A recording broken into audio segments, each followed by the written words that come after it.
sant di leen gërëm. Merci Abdi pour la précision.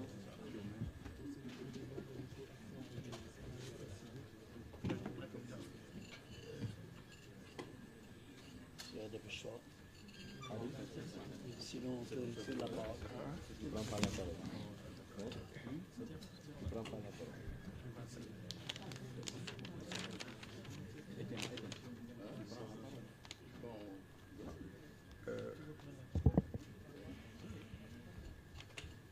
Mesdames et messieurs de la presse nationale et internationale, mesdames et messieurs qui êtes parmi nous,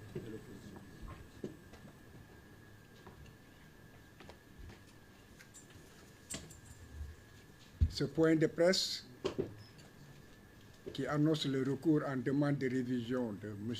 Ousmane Sonko est porteur d'une bonne nouvelle et d'une espérance pour le peuple sénégalais, pour la diaspora sénégalaise, pour l'Afrique et pour le monde entier. Pour tous ceux qui ont tremblé pour ce minuscule pays de 196 722 km² seulement. Ce pays qui a failli basculer pour longtemps encore dans la tyrannie de ceux qui tenaient le pouvoir, les compradors supports de l'impérialisme occidental. Ce point de presse est aussi une bonne nouvelle pour ceux qui ont soutenu cet homme qui a été violenté, martyrisé, embastillé en violation de tous ses droits fondamentaux, Ousmane Sonko. Parce que ce dernier, qui a une dimension internationale, était seulement porteur d'une vision audacieuse pour l'Afrique et pour tous les peuples encore politiquement et économiquement asservis par des colonialistes surannés. Ousmane était l'homme qui a osé et qui a réussi. Ce point de presse est enfin un rappel que la lutte continue pour le peuple sénégalais et qu'il n'y aura pas de quartier pour des ennemis d'hier, connus ou encagoulés, intérieurs comme extérieurs. C'est une croisade du citoyen Ousmane Sonko, toujours contre le mensonge et pour la vérité, pour que jaillisse enfin la lumière sur l'une des plus grandes conspirations de l'histoire du Sénégal, pour confisquer la démocratie et la culture démocratique, pour confisquer les libertés, piller les ressources tranquillement et vassaliser des juges. Le procès unique qui empêcha temporairement Ousmane Sonko, ce jeune, talentueux et courageux d'empoigner le gouvernail de son pays, de l'Afrique contemporaine, de matérialiser pleinement sa vision pour la conquête de la souveraineté nationale, en apportant des solutions rapides par la relecture et la révision des rapports politiques, économiques et diplomatiques qui constituent les entraves majeures à l'épanouissement d'une Afrique débordante de ressources naturelles, de terres fertiles, d'eau douce, d'une jeunesse intelligente et entreprenante pleine de vitalité. Demander la révision du procès, c'est un droit. Un droit non seulement pour le citoyen Ousmane Sonko, mais aussi pour tous ceux qui sont épris de vérité et de justice. Pour répondre au passage à une préoccupation majeure des Sénégalais et du monde entier, qui soutiennent et encouragent le Sénégal dans sa croisade pour la souveraineté intégrale, le citoyen Ousmane Sonko est bien électeur et éligible aujourd'hui, et tant qu'il lui restera un souffle de vie. Tout débat autour de cette question est donc sans intérêt. Pour en revenir à la révision, cette dernière tend seulement et simplement au rétablissement de la vérité sur des accusations et une condamnation injuste.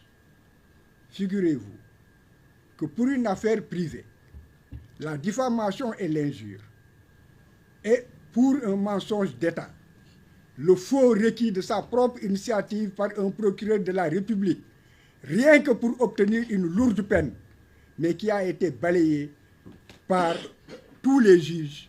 Le droit a été bafoué.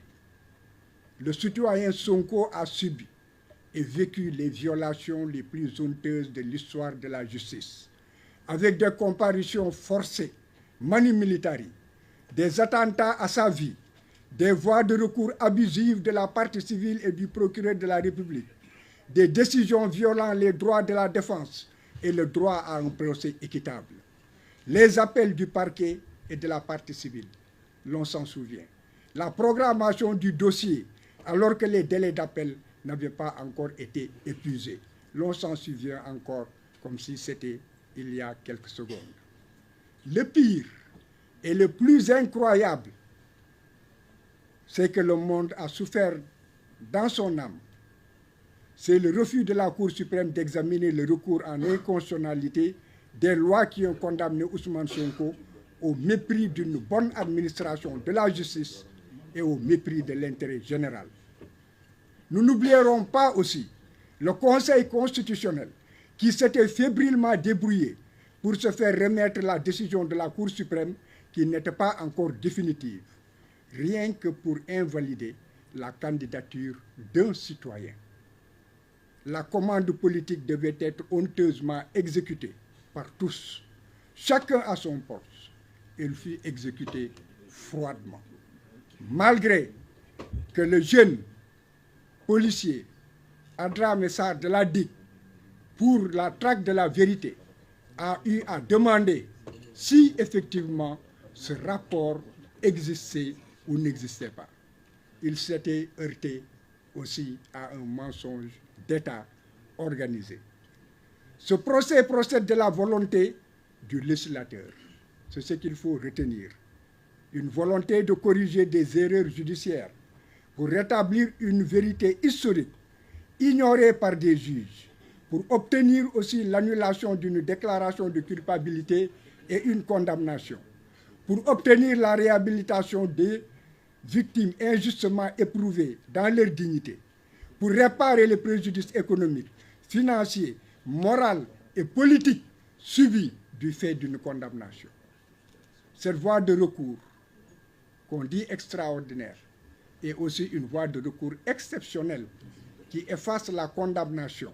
Elle est ouverte, figurez-vous, même pour des personnes décédées. Que tout le monde le sache.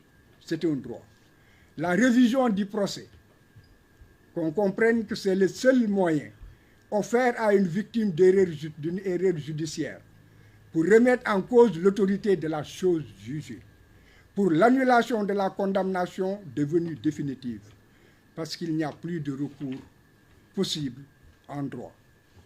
Le monde entier était convaincu de ce que le procès d'Ousmane Sonko contre le ministère public et Mame Mbaye Niang procédait à la fois d'un complot politique national, d'une association de malfaiteurs organisés dans l'État et à l'étranger, avec des complicités à l'échelle d'autres États. Ce procès a fait mal, très mal. Mais lorsque la justice qui devait servir la vérité a plutôt servi le mensonge, la justice fléchit, mais continuera à indexer le mensonge. Et elle n'aura de paix que lorsque la justice retrouvera ses qualités attribuées, à savoir, premièrement, l'autorité que la loi lui confère. Deuxièmement, la dignité que l'on attend des juges. Le procès en révision de Ousmane Sonko contre Mame Mbaye Niang et le ministère public sera inédit. Si la commission de révision donne un avis favorable, parce que les décisions rendues ne procédaient pas d'une erreur, d'une simple erreur judiciaire, mais d'une conspiration politico-judiciaire qui a terni l'image de la justice sénégalaise et nuit à tout un peuple. Mame Mbaye Niang n'était qu'une tête de Turc, utilisée à des fins politiques. Il a agi et persévéré dans le mensonge sans éthique ni pitié. Il a fini par fuir son pays pour ne pas affronter la vérité qu'il a méprisée et qui aujourd'hui le rattrape. La dignité commande qu'il se présente, affronte ses propres mensonges. Comme le ministère public, qui se présentera pour être confronté à une vérité toute simple qu'il avait éclipsée au détriment de la justice et contre l'honneur de la justice. Ne l'oublions jamais, l'immortalité réside dans la vérité, alors que l'éphémère est le dessein du mensonge. Ce point de presse est donc, comme nous l'avons dit,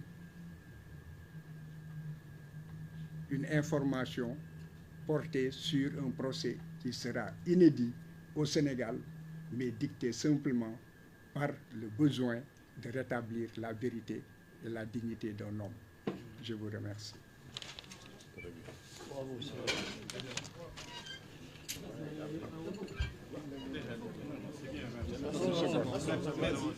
si vous voulez, je vais peut-être de faire une clarification qui s'impose. Cela a été dit, mais pour que très simplement les choses soient comprises. Il faut retenir que l'amnistie éteint l'action publique.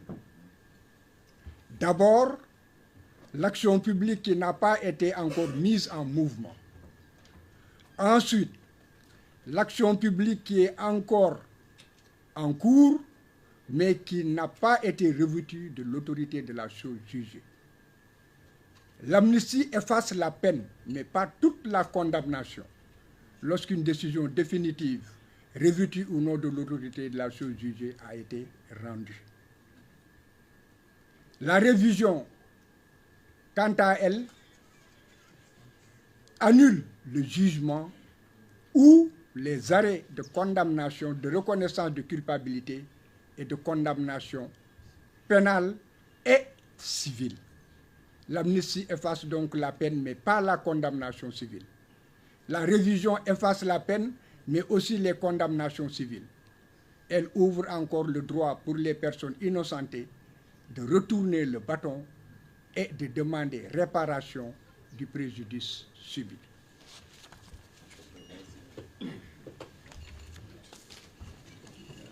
Bravo, Cyril.